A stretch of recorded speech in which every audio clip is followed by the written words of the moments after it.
Assalamualaikum warahmatullahi wabarakatuh. Perkenalkan, saya Sabrina Devi Maharani. Saya dari Kantor Pencarian dan Pertolongan kelas B Palangkaraya dengan jabatan Pranata Pencarian dan Pertolongan Pemula.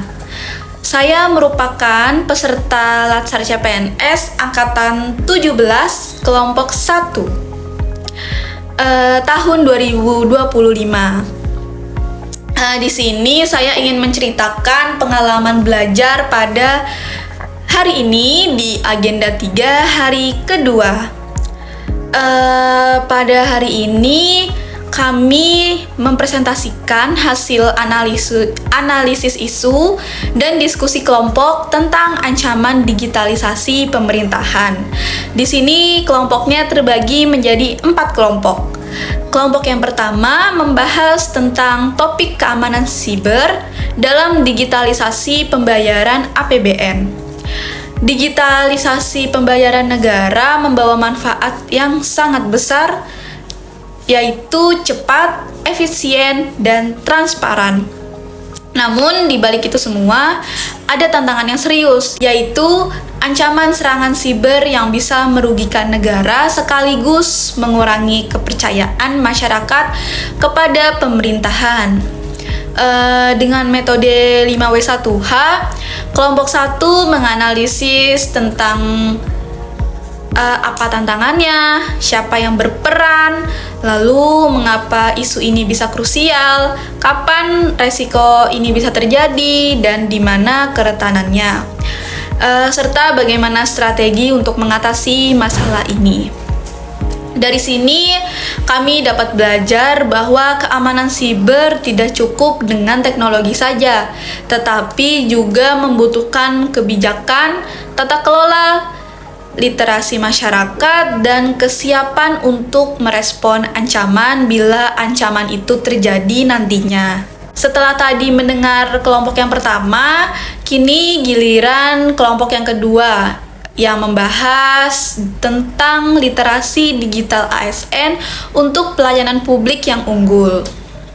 Di sini saya menemukan masih banyak ASN yang belum memiliki pemahaman literasi digital yang memadai. Penyebabnya antara lain pelatihan digital yang belum rata, lalu keterbatasan infrastruktur internet di daerah, lalu serta mindset konvensional yang masih dominan. Hal ini berdampak pada lambatnya adaptasi sistem digital seperti Office dan SPBE, sehingga masyarakat kadang belum mendapatkan pelayanan yang optimal. Lalu di sini kelompok 3 memberikan solusi antara lain pemerataan pelatihan digital oleh LAN, BPSDM, dan Kominfo. Yang kedua, pengembangan kurikulum digital yang berkelanjutan serta membangun budaya digital melalui kampanye. Lalu digital kultur. Dari pengalaman ini kami belajar bahwa transformasi digital bukan hanya soal aplikasi, tetapi juga soal pola pikir, kebijakan, dan komitmen ASN dalam memberikan layanan publik yang unggul. Setelah itu, kelompok 3 yang membahas isu nyata tentang kebocoran data ASN yang terjadi pada Agustus 2024 sebanyak 4,7 juta data ASN yang terdiri dari sistem satu data ASN diretas dan dijual di forum internasional. Data yang bocor berisi identitas pribadi, NIK, alamat, hingga SKPNS yang terbukti valid. Dampaknya sangat serius. Bisa jadi penipuan identitas, rekayasa sosial, hingga ancaman terhadap keamanan nasional. Lalu untuk analisis 5W1H-nya menunjukkan bahwa masalah ini bukan hanya soal lemahnya sistem, tetapi juga rendahnya kesadaran akan tata kelola data di instansi BKN. Oleh karena itu, strategi pencegahan harusnya mengacu pada 4 pilar, yaitu digital skill, digital kultur, digital etnik, dan digital safety.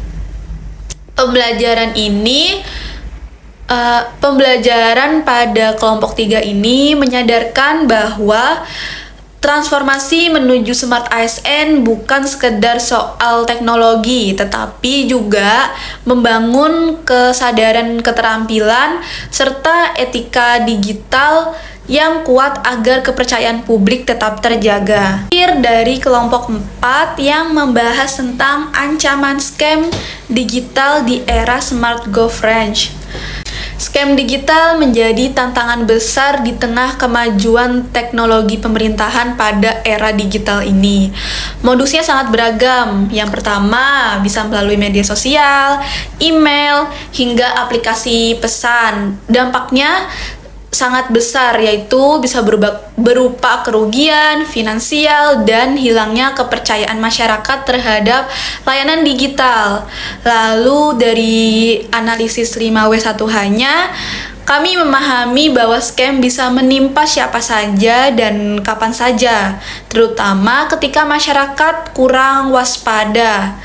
Maka peran Smart ASN sangat penting, memberikan edukasi, advokasi, dan perlindungan kepada masyarakat supaya masyarakat bisa lebih terhindar dari masalah tersebut. Strateginya berlandaskan dengan 4 pilar, yaitu literasi digital untuk meningkatkan keterampilan mengenali scam, menjunjung etika digital, membangun budaya sadar resiko, serta memperkuat keamanan digital melalui autentikasi ganda dan pelaporan cepat. Dari situ kami belajar juga bahwa perlindungan dari scam digital bukan hanya tanggung jawab individu, tetapi membutuhkan kolaborasi ASN, masyarakat, dan berbagai sektor. Dari 4 kelompok yang sudah kita dengarkan, ada satu benang merah yang dapat kita tarik, yaitu transformasi digital membawa peluang besar sekaligus tantangan yang serius. Mulai dari keamanan siber APBN, literasi digital ASN, kebocoran data, hingga ancaman scam digital. Semuanya itu mengingatkan kita bahwa teknologi tidak boleh dipisahkan dari kesadaran, etika, dan tanggung jawab bersama.